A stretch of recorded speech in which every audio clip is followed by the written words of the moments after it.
I'm Majan. I'm a project coordinator and a network coordinator for Migrant Voice in Glasgow.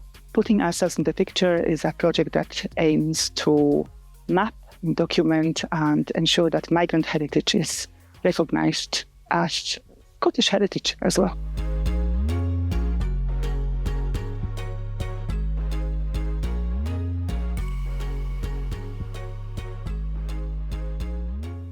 We are hoping that for Scottish people, they will gain a better understanding of the complexity of migrant experience, but also the many ways and reasons people come here. And for the migrants themselves, we would like them to feel proud of who they are and feel a sense of belonging. I'm Elita Hanlon. I came from Poland to UK many years ago to study English and get a better job in Poland. I have somewhere along the way met my husband and stayed, and I am now self-adopted Scottish.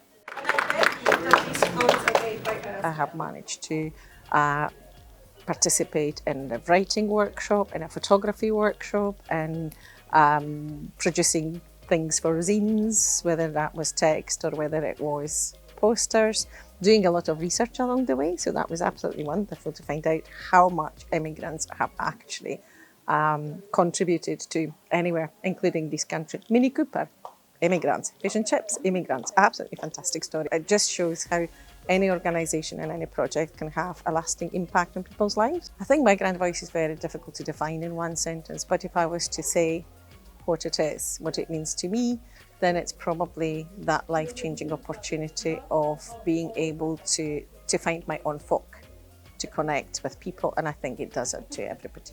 I think the nice thing about getting involved with Migrant Voice is that it enables you to influence whatever projects you're involved in. When we were working with Kelvin Grove Gallery, contributing to the curating of the exhibition, the staff there listened. The Migrant Voice made sure that our voices were heard. When you have an idea, the Migrant Voice allows you to take it further. I mean, my personal contribution was reading stories, which is still going. I think that's an absolutely wonderful thing. But I think that is the thing about the Migrant Voice and about this project. It is a project about migrants putting themselves into a picture. The project started in summer 2022. Initially, there were two parts of the project. So the first part was working with Glasgow museums to create an exhibition made up of photographs from Migrant Voice's previous projects, and we were to co-curate this exhibition with the staff, the museum curators, and also community members, migrants. For both Migrant Voice and also for Glasgow Museum, there was something to achieve, because previously from their survey, they would see that the majority of visitors were white. But now, after our exhibition, we've noticed that there were so many more visitors of migrant heritage or, different ethnicities and races. It's a great achievement that more diverse audiences go to the museum. So one of my best friends actually is from Kosovo originally. But yeah, it's nice. I've seen all of the beautiful work, the photography, the poetry, and everyone has got their own individual story to tell. And it all comes together though, because it's the unity and the diversity of each and every voice. So I've been heartened with that. Love it. It's great to have it in a community space, isn't it? So you can just get like random normal people just coming along and going and seeing that this is part of their community too. And I think a lot of people in Maryhill get that, to be honest, but there are still people who don't. And it's always really nice just to kind of go, these aren't somebody miles away, these are part of us in Glasgow. And I really like that. We added those thread, the orange thread that goes from different walls representing different continents, and all of them were leading to Scotland, and that was the meeting point at our new home.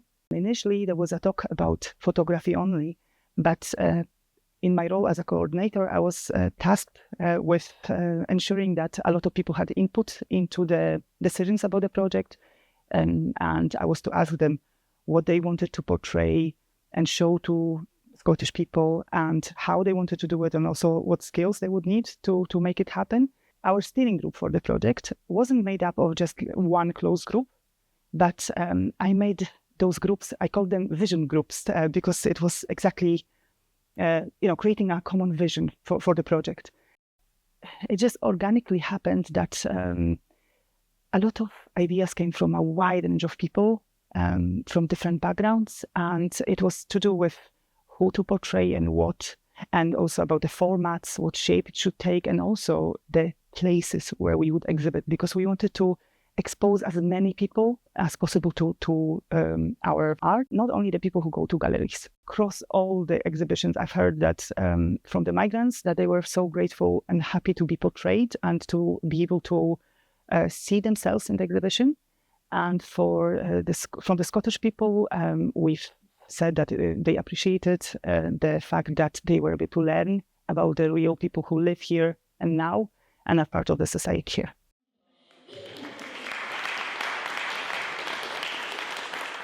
Trying to change how we are represented in the media, and really just we didn't want anyone to tell our stories, and we want to challenge some of the negative narrative in the debate on migration in the UK over the many years. So today, outside in, and what it means for me, I reflect back on my life, and when I see the exhibition, I saw a portrait of myself. Throughout the project, we also came across many Scottish people who have experience of migration. So this also helps us remember that migration works both ways. I've been asked to make a poster for the zine that was talking about migrants and their input and their inventions and their input into the society. And I have decided to go for inventors that were all around the world. I was really fascinated by the fact how many of the Scottish inventors have actually been inventing abroad. You've got the famous Alexander Graham Bell. I mean, come on, very British things. Inventing in Canada. When they were British particularly, they actually moved to US and they moved abroad. And I thought that was an interesting concept, the fact that Britain at some point was a sending country. Some inventors, for example, how you can do relationships. I really wanted to keep the people engaged throughout the project, which was meant to last 3 years. So that's why I think you need to really give people something to do on a regular basis. So that's why the zines were great, because we published them almost every month throughout 2 years. And there were so many different topics. People could contribute illustrations, drawings, designs, photographs as well. So I think that was our way to keep people engaged all the time. The core values guiding the whole process was to make it accessible and inclusive. It was important to us that we show the wide spectrum of what migration is. So the countries of origin, the reasons for coming here. Omar. I come from the Canary Islands. My name is Svetlana Narel. I'm an artist from Ukraine. My background is a little mixed. My mother's American, my father's Polish, and I grew up in the Netherlands. I'm originally from England and I've been living up in Glasgow for more than half my life now. I was trying with it to capture sort of the cultural diversity of Glasgow and the welcoming nature of Glasgow that I've found myself after moving here and living here. Moving to Glasgow as a third culture kid, when you come from lots of different places, you don't necessarily belong anywhere. And so home becomes an interesting journey to figure out where you belong, where your community is. And Glasgow is very much home for me because it is a place where you can dream without going broke and where people ask you how you are and they wait for the answer. It's finding community, it's finding home for me. It's really nice having it alongside so many others. That's a really nice thing to see everybody here today. Lots of people that I haven't met before, some that I have, and that feeling that we're all enjoying seeing each other's work in this much bigger context than usual. our exhibition at the New Glasgow Society, so many people came in to see the drawings because of they just saw them through just passing by through the street, and they saw this unusual display, kind of everything hanging from the ceiling, and they just walked in. And that was the key, that you just make sure that the exhibition is there, not that people have to make effort to find it. We wanted the Scottish people, as many as possible, to see these exhibitions, and not only the people who are already pro-migration. This is the one that stood out to me. You sounded so Scottish when you said that, and it's the best compliment. I lived here all my life, so I sound Scottish automatically, and I love the Scots language. So someone feeling pride to take on that Scottish accent, that Scottish language is magical to me. But it's just, all of them are wonderful. Walking through, it's like walking through a forest of conversations. This is magical. At one point I was also a migrant, so I emigrated to the United States. It was a little bit overwhelming at first. I think people have to understand that under the skin we're all the same, and it doesn't matter where you come from. I think they should understand that people come here sometimes because they want to, sometimes because they're fleeing persecution, and that we should never judge people who come to Scotland to choose to be here or otherwise. This one's about the view of Glasgow and how from the top of the hills around Glasgow there's a really beautiful view, and that it's nice to share it, but it can be hard to get up there. And yeah, I imagine for a lot of people coming here, understanding that the city is really built on all these little drumlin hills is maybe quite shocking at first. You need to have a lot of stamina for a stone about Glasgow. So yeah, so that one stuck with me. When I walk around and see things, it can be changing in understanding what you might think is a small thing. In fact, it's quite a big thing to someone else. There's quite a lot about Scotland being a friendly place, so that's a good thing. And if people are friendly by seeing an exhibition and understand that that's a small change that you can make.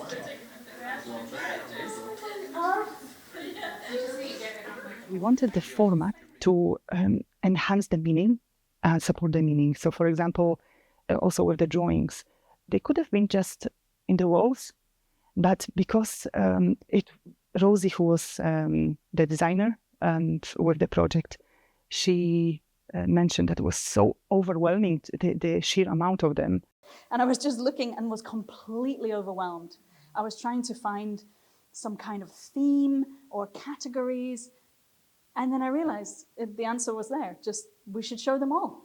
Let's show them all. Each one of these is an individual story from one person, and it's telling something that is moving and thought-provoking, and that's really important. It's perfect as it is. And that's why I felt the format of it just cannot be on the wall. It should be random. It should be random. It should be this kind of experience that you walk through it and you really are overwhelmed. And that's why this kind of concept of, some people could see it as the kind of reign of migrant experience. I've never tried to live anywhere that I don't speak the language as my first language. I've travelled around, I've enjoyed seeing bits of the world, but from the point of view of someone who's there for a short time and who will be leaving and go back to safety soon. And that's a position of great privilege, and I don't think we should lose sight of how much privilege there is in that situation where you live in a safe environment, in a safe space, and you can go and feel okay at night. One thing's for sure, it's not easy moving country.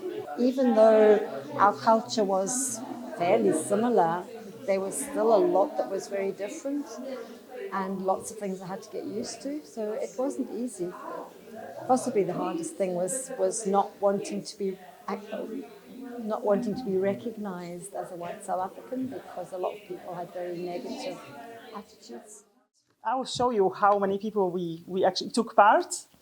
We had 9 drawing sessions between May 2023 and January 2025, with over 150 participants from different countries and cultural backgrounds who contributed almost 200 drawings. And additionally, 24 co-curators were involved in our vision group sessions, and they contributed the ideas for all aspects of the exhibition as well. We are hoping that in the future we will be able to show those exhibitions in more places, But we also have another platform, a website that hosts the different exhibitions developed throughout this project, and maybe even later beyond this project. It's called Migrant Voice Gallery, and that's where all of it can be seen. This project was only possible because of the funder, the National Lottery Heritage Fund, and we are really grateful for giving us this opportunity as an organization. It's really helped to elevate Migrant Voice's presence in Glasgow and beyond here in Scotland, and maybe refresh the presence after the kind of lockdowns and coronavirus and everything. And having the exhibition at the Kelvingrove Art Gallery, but also being able to create 3 new exhibitions and work with so many different people, I think that was such a worthwhile project.